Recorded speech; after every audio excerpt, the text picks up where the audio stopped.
Olá, seja bem-vindo a mais uma reflexão com o grupo da Amizade Francisco de Assis.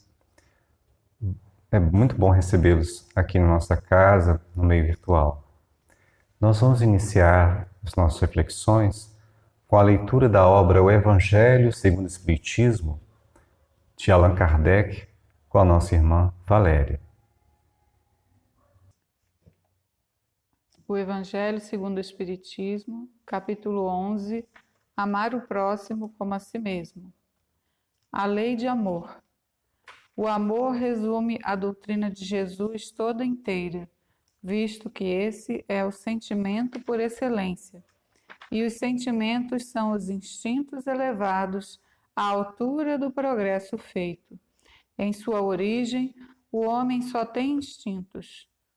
Quando mais avançado e corrompido, só tem sensações. Quando instruído e depurado, tem sentimentos. E o ponto delicado do sentimento é o amor.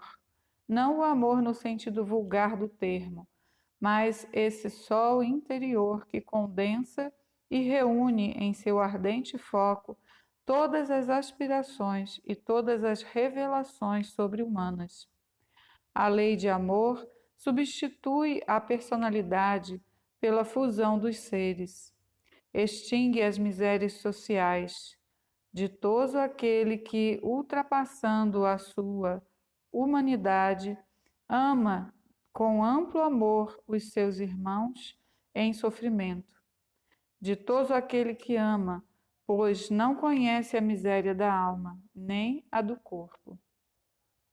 Tem ligeiros os pés e vive como que transportado, fora de si mesmo.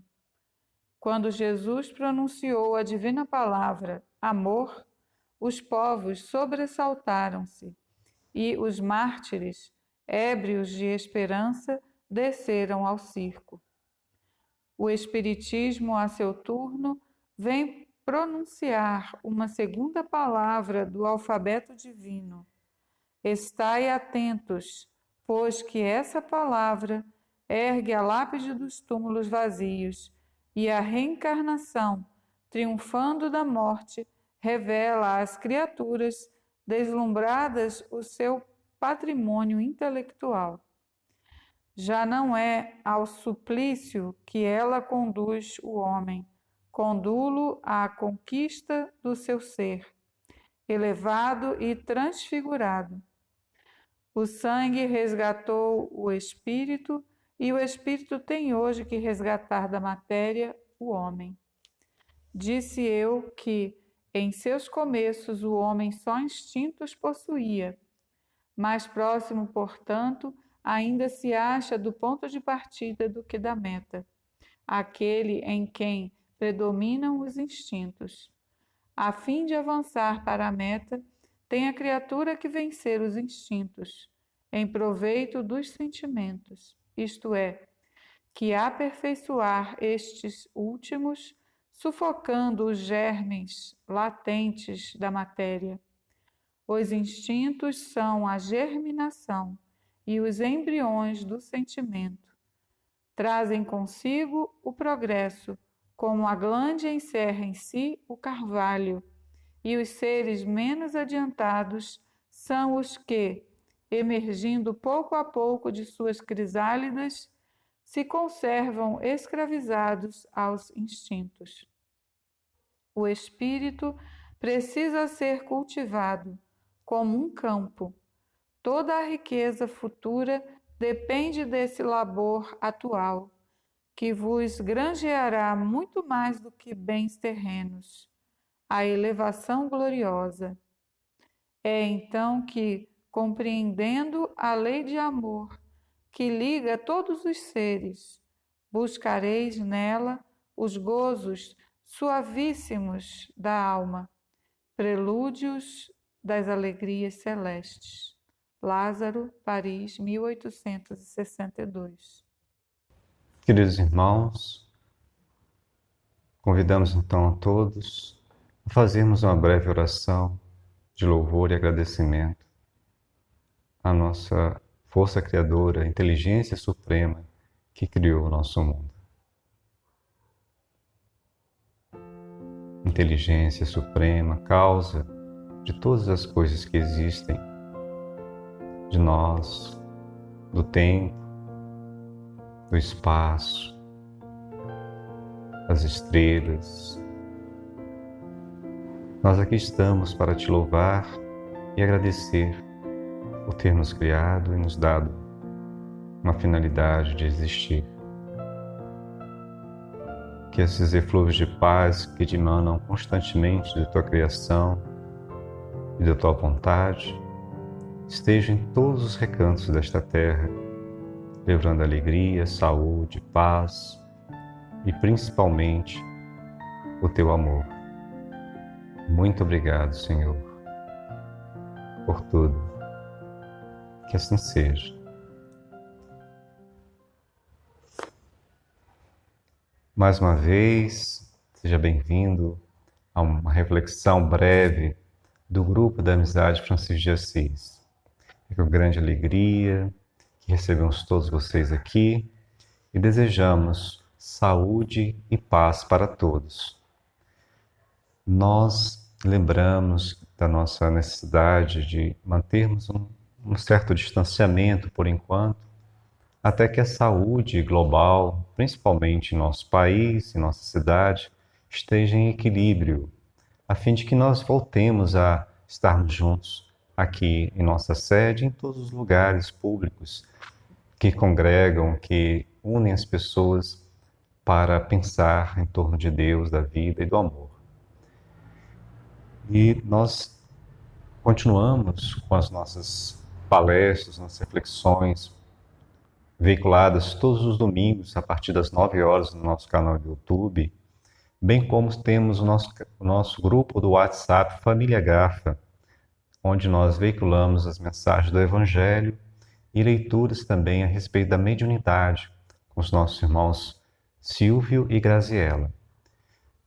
Iniciamos em todas as quintas, a partir das 20h30, por meio de um grupo de WhatsApp específico, uma atividade de integração, que nós chamamos de encontro fraterno virtual, para o acolhimento e reflexão durante a semana, mas de uma forma participativa, por meio de vídeo, sala de vídeo, de conferência, onde podemos conversar, onde vocês também podem colocar as suas opiniões, as suas posições e enriquecer um diálogo, contando um pouco mais da sua vida, do seu cotidiano, as suas aspirações e tudo o que nos envolve, principalmente os nossos anseios de uma vida mais feliz e com mais harmonia em nós e em nosso entorno.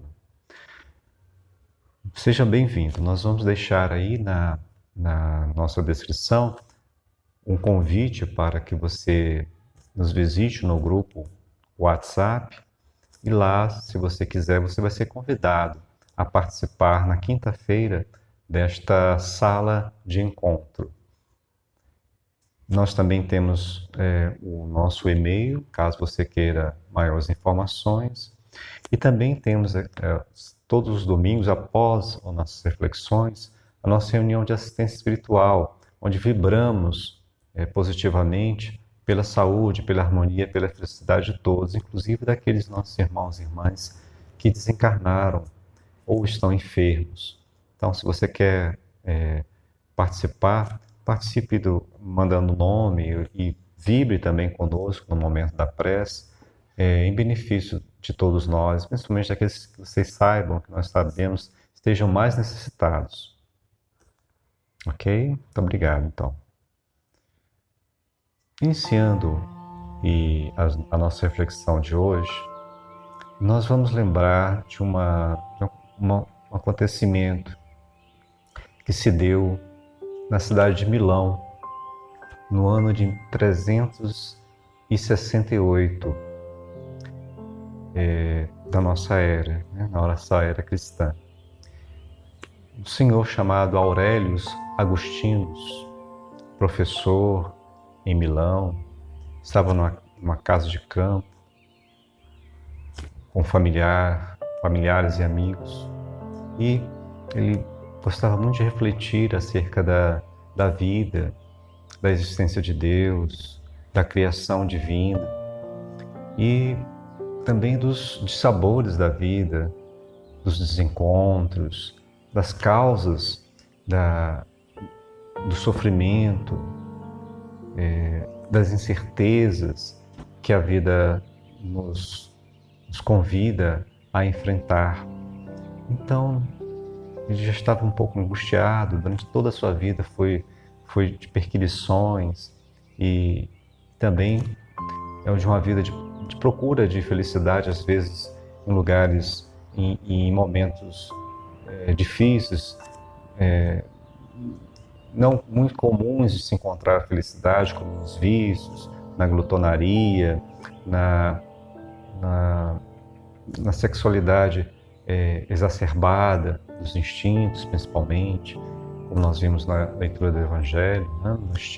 Os instintos são necessários e nos ajudam a despertar, são os germes dos sentimentos nobres.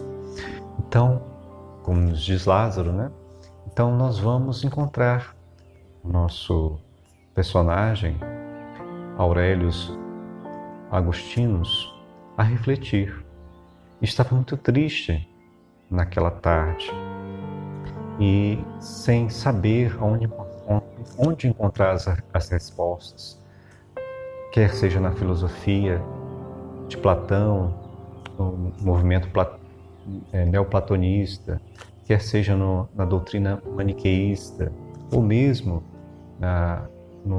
nos livros sagrados do catolicismo. Ele ainda não tinha encontrado as suas respostas e estava muito choroso, né? Triste. E quando de repente ele estava ali refletindo sobre todas essas questões, ele começou a ouvir uma voz, uma música, onde ele não divisava se era de menino ou menina, mas era de uma criança. Falava mais ou menos assim: Agostinho, toma e lê, toma e lê, toma e lê. Augustinho, toma e lê, toma e lê, toma e lê. Augustinus, toma e lê, toma e lê, toma e lê. Agostinus, toma e lê, toma e lê, toma e lê. E ele ficou ouvindo aquela música de aquela criança cantando, e buscava, né? Ele estava numa casa de campo, procurava para saber se tinha alguém nos arredores, alguma criança cantando de uma forma jocosa, alguma brincadeira, ele não viu. E ficou aquilo, toma e lê, toma e lê. E aí ele se dirigiu, né? Lembrou das experiências de Santo Antão, que buscava, em momentos como esse, a leitura dos livros sagrados, buscando uma resposta, e ele foi atrás de um livro e encontrou uma compilação das cartas de Paulo sobre uma mesa. E pegou e abriu, né? E abriu na carta de Paulo aos Romanos, capítulo 13, versículo 13, e que falava mais ou menos que nós deveríamos não buscar a glutonaria, nem os excessos da libertinagem sexual, nada disso. Nós deveríamos buscar, sim, nos revestirmos do Espírito de nosso Senhor Jesus Cristo.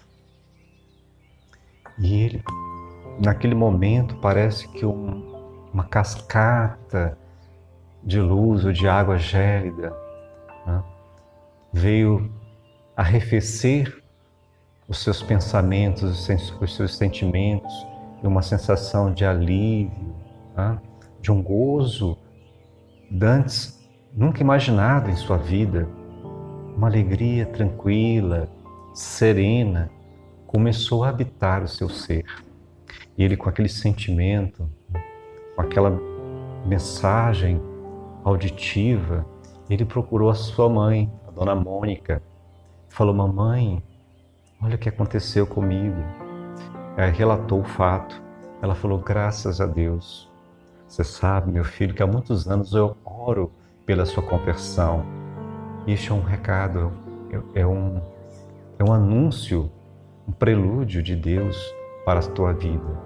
E a partir daquele momento, Aurelius Agustinos converteu-se ao cristianismo e passou, a partir daquele momento, a refletir profundamente nas lições dos livros sagrados, principalmente das cartas de Paulo e do Evangelho como um todo, buscando respostas e reflexões acerca da vida. E aí se tornou uma pessoa muito devotada a Deus, às reflexões divinas, ao ponto de ser convidado a ingressar, junto à comunidade da cidade de Hipona, a ingressar nas atividades eclesiásticas, se tornando futuramente o bispo daquela cidade, bispo de Hipona. Ele que nascera também naquela província de Numídia,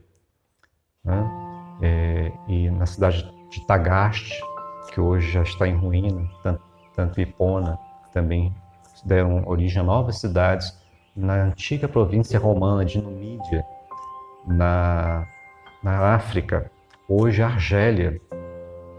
E depois ele veio ser consagrado, conhecido como todos, como Santo Agostinho. Interessante essa história deste personagem, nosso irmão, não é mesmo? E nós também lembramos, é engraçado também que é o fato de sempre uma criança estar, levar a memória dele, o despertar dele para as coisas espirituais mais profundas, as reflexões mais verdadeiras, uma criança. Interessante. Lembra também de outro fato, relatado como uma lenda por alguns escritores, e essas referências bibliográficas estão na descrição desse vídeo. Se você quiser se aprofundar na leitura, eu convido vocês a fazê-lo. Então ele nos lembra de uma outra pequena história, onde o já amadurecido Agustinos estava numa praia no litoral, provavelmente em Tagaste, no litoral ali da Numídia, passeando numa praia, refletindo sobre a natureza íntima de Deus, as causas, como Deus criou o mundo, como Deus criou, desde quando Deus é eterno, mas Ele criou a partir de que momento? De algum momento as coisas foram criadas ou as coisas já existiam desde todos os tempos também, como Deus? Ele, não é possível. As coisas foram criadas por Deus em um momento, porque senão como seriam incriadas como Deus? Deus é incriado. Deus deve ter sido incriado, E ele meditando sobre aquilo para fazer as suas confissões, os seus escritos, e das suas reflexões, grandes reflexões, está no livro Confissões.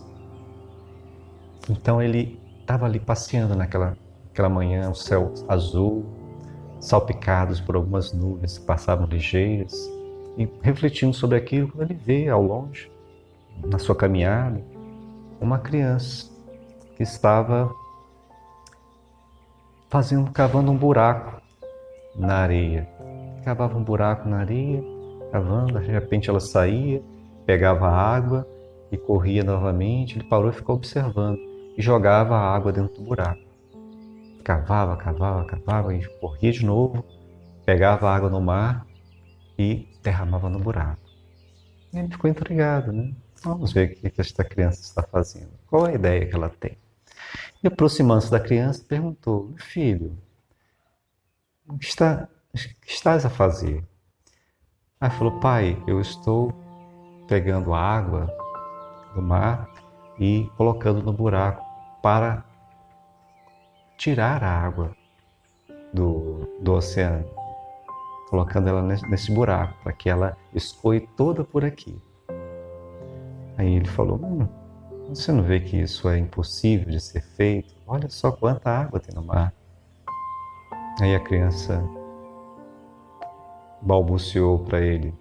Da mesma forma, não tão impossível quanto o que você procura fazer, de interpretar, de buscar conhecer a natureza íntima de Deus. E aí ele colocou a mão assim no rosto, né? Olhou assim, pensou, meu Deus, é isso mesmo. Tem coisas que são impossíveis nos teus mistérios.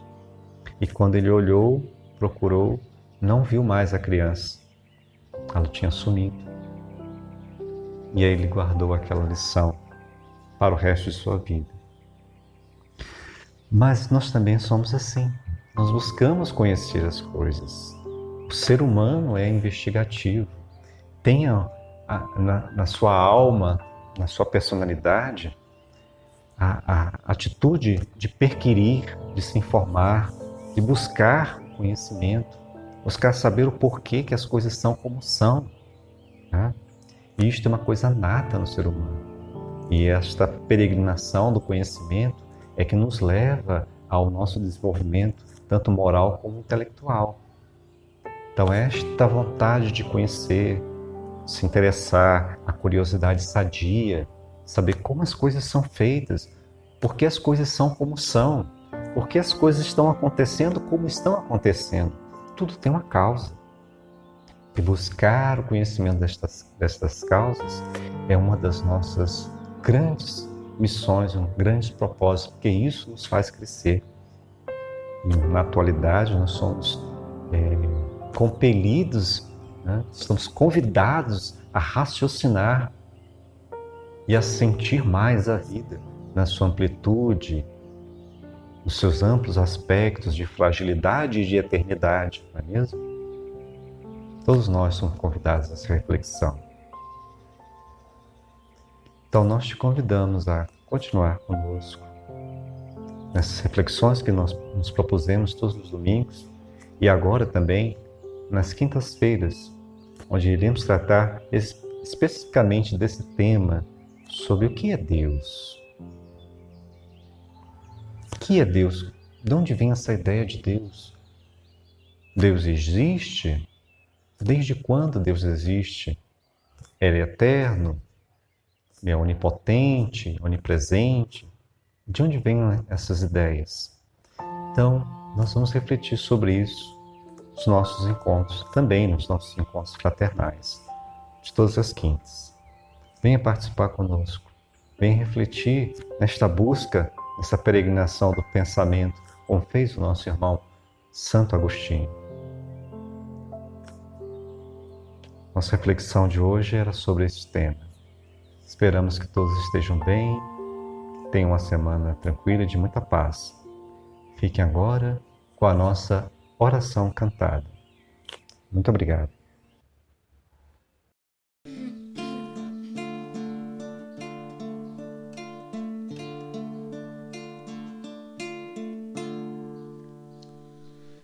Eis que lhes mostro um caminho sobremodo excelente, um caminho de amor, um caminho de amor. Ainda que eu tivesse a mensagem de Deus, se não tiver o amor, se não tiver